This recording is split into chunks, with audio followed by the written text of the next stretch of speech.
Alright, this is my Swift truck 941739. I've had trouble with the batteries when I first got the truck back from the shop because the technician did not tighten the batteries down all the way. He also did not tighten this back hold down. The bolt was like sticking up here. So my batteries had nothing holding them in.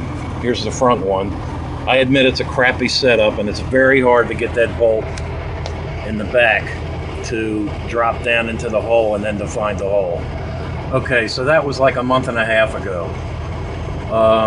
And I found all of these terminals on top of the batteries. They were all loose. I think this one here, I think I got like 2.5 turns on it.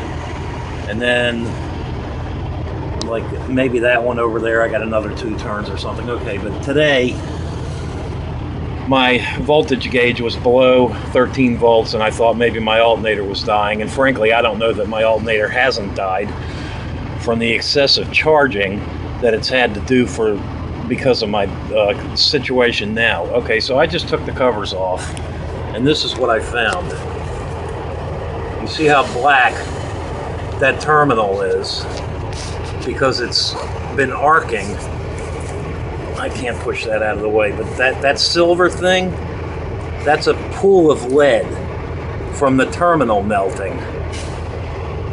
And this is soot all over this nut from the battery arcing. And the reason it's doing that is because where these 2 terminals sit on top of each other, there's a copper washer in between this terminal and this terminal. If you leave the copper washer out, then the 2 terminals don't touch each other, which coincidentally makes this nut do nothing. This nut isn't tightening anything because there's no washer in between here.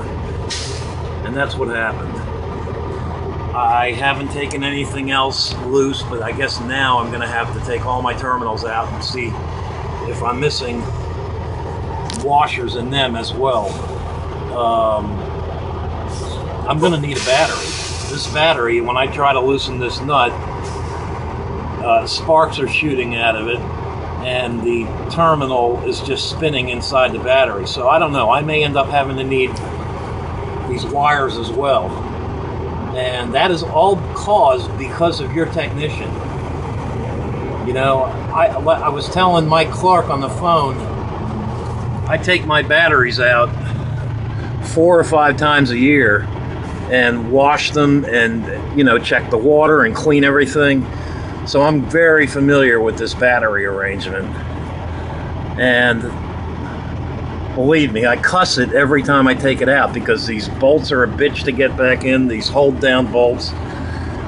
And these stupid washers that I'm talking about that he left out are a pain in the ass because if they fall out, you have to look for them. So, you know, I don't know what to say, but I just cannot believe that a professional that gets paid to do this job could be so, I don't even have a word for it. I'm very upset. There's no excuse for this. And that includes all the other things that he didn't tighten. My steps weren't tight. The bolts that hold the skirts on weren't tight. Very, very disappointed.